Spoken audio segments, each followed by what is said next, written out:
So here's what's shaking, baking. 72 Johnson, green, ugly, messed up, froze up, poo-pooed up.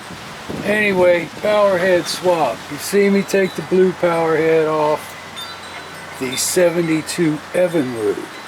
It's going in here, but not before I put a paint job on it. Second, carb swap. I'm going to try to use that 83 carb. It's still soaking in there. And see if I can do something with that. I kind of think it might be a stupid idea in a way.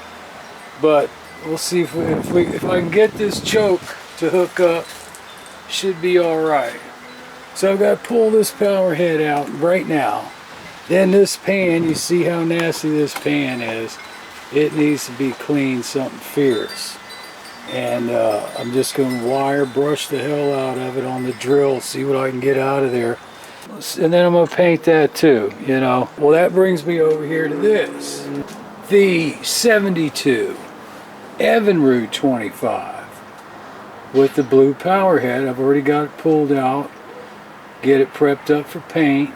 Pull this bolt, you know, all these bolts. I'm going to use this stuff here because that one's a mess. So take all the best parts, best pieces, swap stuff around. That's what's going on. Big process here, swapping stuff around. Well, might have a frickin' problem here. By that I just mean all the nuts, bolts down there, I should say, are frickin' rusted. I hope they all just break right off, be honest with you. They're so rusted that you can't even get a socket on it. Wait a minute, I got it on this one. Wow, actually came right out. Unbelievable. I'm not kidding you, man. The other one, no go on that other one. I don't want to fight with this thing all damn afternoon here. Yeah, here's another one. It's just gone. There we go. This side's coming right out. I'm telling you, man, these are the best freaking motors. If you get a hold of these, get one. Johnson Evinrude, baby, the Briggs and Stratton of outboard motors. Don't you dare. Don't you dare. Now you want this thing to be a little bit stiff, but not that stiff. This one looks a little easier to get up in there. Oh yeah, I'm right on it, first shot. Boom. There she goes. Now how easy was that? Alright, I've already started tapping on this thing. I've already got it cut a little bit. Now, did I turn it or did I just chip a piece off? Come on, baby. Now the other ones came right out. You should too. Alright, 2 more to go. See, there's just nothing happening there. Same on this one.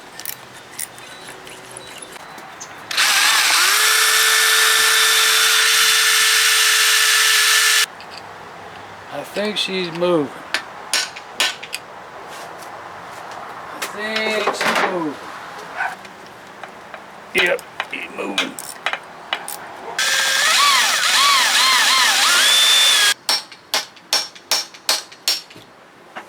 I think I moved it.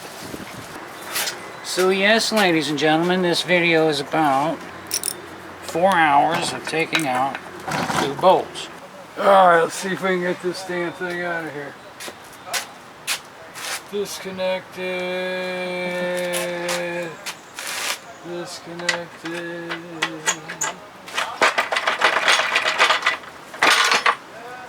Oh, come on. Deja vu.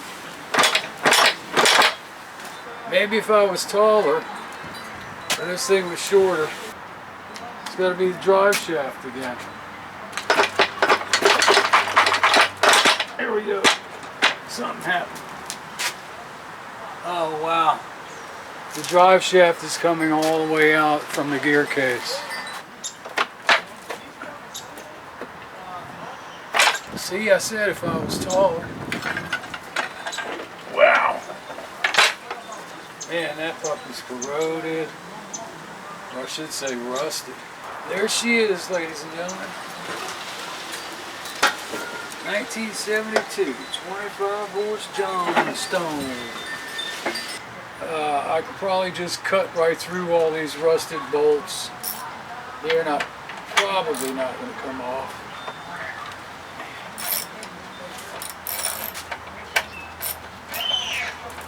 Wow, I can't believe it. It actually came off. One more. Voila. Alright, let me show you something while I have this thing off. I keep talking about it, but never made it to video. This piece right here, I don't know what it's called offhand, but you see how narrow the groove is where the control arm fits down in there, and this thing pivots back and forth. Well, this is what starts getting stretched out, just metal fatigue over the years. And you squeeze these back together, but you got to be super careful because it's just pot metal. And the only way to get it out is to get this bolt or screw out of there and take this washer off, which you got to pull all the linkage back.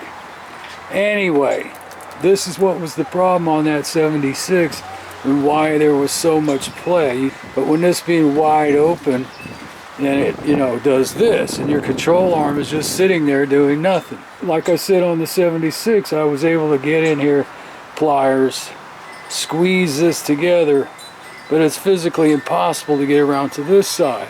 And you can't turn this thing any which way to get there. So I got this side tightened up. It looks pretty good, but this side was still so far open. Didn't really help at all. Alright, so getting her scrubbed up. Purple Power degreaser. Everything's plugged up on my holes, carburetor. Next, put on the deglosser, no sandpaper required. And it'll put a finish, or take the finish off, I should say, on this paint. 'Cause a lot of this paint is still got a high gloss on it. Pretty high. Alright, well this stuff says put it on with a cloth and rub it in. I ain't doing that. Try to rub that in all those little areas and stuff. It's crazy. So I'm going to put it on with the brush. Maybe a toothbrush. Just kind of rub it in like that. Alright, so I want to get this damn gasket off before I do anything else.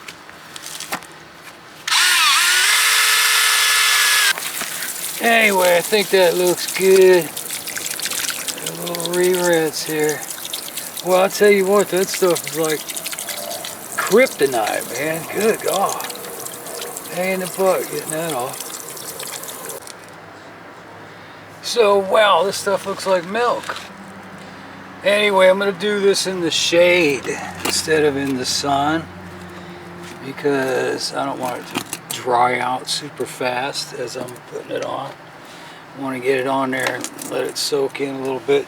I think too that Purple Power actually did probably do the same thing to the paint that stuff's going to do. It deglossed it a little bit. It's pretty strong stuff. So, let me get my toothbrush on here. Yeah, it's gonna look good, baby. She gonna look good. Alright, come over here.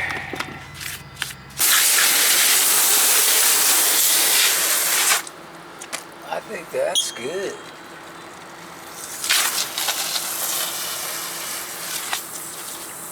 Alright, back in the sun. Alright, so I just hit it with the leaf blower, dried it all up, and I would say it definitely has lost its sheen that it had. There's a couple spots.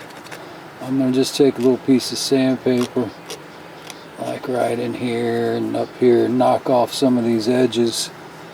Alright, so went around and hit this thing, try to smooth out some of these chipped spots. You can see this thing was painted before. There's a drip mark right there.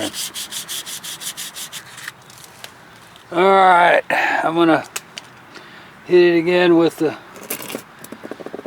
blower and then wipe it down with a clean, damp cloth. Alright, baby, I'm about ready to throw some of this stuff on. Epoxy paint. I had it sitting out in the sun. I want to make sure it's going to be real good. So, of course, it never fails. If I turn this thing this way, the wind is coming right in my face. If I turn it this way, the wind is coming the opposite. So I'm going to turn it this way and see what happens. Boy, I tell you, it sounds like they're getting so cheap that just even the size of the marble that's in here has gotten smaller. Alright, let's get a little something on there.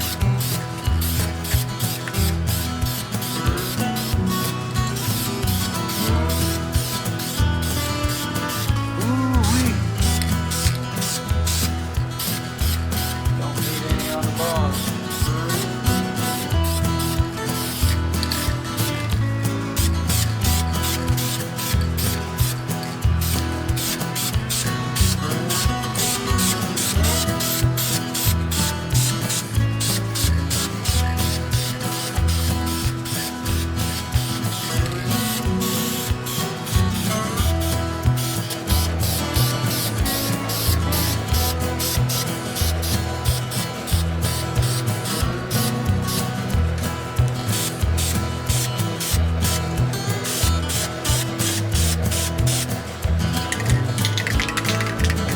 Alright, let that set up a little bit. First coat.